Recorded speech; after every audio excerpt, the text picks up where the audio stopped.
శాసనసభ వ్యవస్థని వైఎస్ఆర్ కాంగ్రెస్ పార్టీ సృష్టించాలని ప్రయత్నం చేస్తుంది అధ్యక్ష. ప్రజాస్వామ్యాన్ని అవమానించే విధంగా ప్రతిపక్ష శాసనసభ్యులు శాసన మండలికి శాసనసభకి రాకోకుండా అక్కడ కూర్చుని మన ప్రశ్నావళినే మన క్వశ్చన్ పేపర్స్ ఏదైతే ఉన్నాయో వాటి మీద వాళ్ళకి ఇష్టం వచ్చినట్లు వాళ్ళకి ఛానల్స్ ఉన్నాయి అని చెప్పేసి అబద్ధాలను ప్రచారం చేస్తారు అధ్యక్ష. వాళ్ళకి ఏదైనా దమ్ముంటే అసెంబ్లీకి శాసన మండలికి వచ్చి వాళ్ళ ప్రశ్నలు వాళ్ళ డౌట్లని చేసుకోవాలి తప్పితే ఈ విధంగా పోటీ వ్యవస్థను తయారు చేస్తాం కరెక్టా ఒకసారి మీరు ఆలోచించాల్సింది అధ్యక్ష. దీని మీద సీరియస్గా మీరందరూ కూడా శాసనసభ స్పీకర్ గారు శాసన మండలి అధ్యక్షులు మీరు సీరియస్ యాక్షన్ తీసుకోవాలి అధ్యక్ష. ఎందుకు వాళ్ళు అసలు పోటీ వ్యవస్థను అక్కడ స్టార్ట్ చేస్తున్నారు? మళ్ళీ కనుక ఇదే పార్టీ అధికారులు ఉంటే కనుక అసలు శాసన మండలి శాసనసభ పూర్తి చేసి అక్కడెక్కడ తాడేపల్లిలోనే ఎక్కడో పెడతారు అధ్యక్ష.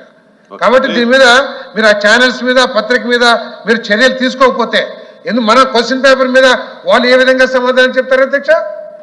ఈ విధంగా అబద్ధాలు ప్రజలు తప్పుదోవ పట్టించి అబద్ధాలు చెప్పేసి ప్రభుత్వం మీద బురదల్లే కార్యక్రమం చేస్తున్నారు. దమ్ముంటే రమ్మనండి శాసనసభకి శాసన మండలికి, మీకున్న డౌట్ అని తీర్చుకోండి. అంతేగాని ముందు అసలు మంత్రుల మా సమాధానాలు ఎన్నుకోకుండా ప్రభుత్వ సమాధానం ఎన్నుకోకుండా వాళ్ళకి ఇష్టం వచ్చినట్లు ఆ విధంగా చేస్తాం చాలా తప్పు అధ్యక్ష. మీరు దీని మీద తప్పకుండా మీలాంటి వాళ్ళు చర్యలు తీసుకోవాల్సిన అవసరం ఉంది అధ్యక్ష. MSME minister transport minister sorry transport minister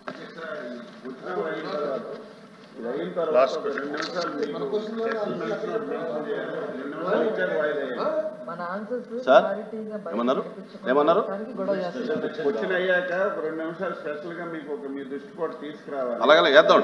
అంటే స్పెషల్ మెన్షన్స్ అయిపోయిన తర్వాత చేద్దాం. అధ్యక్ష, ఏ ప్రశ్నకు సమాధానం లేదండి.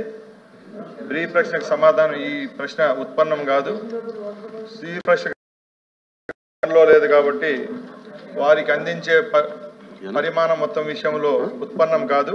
4వ ప్రశ్నకు సమాధానం ఈ ప్రశ్న ఉత్పన్నం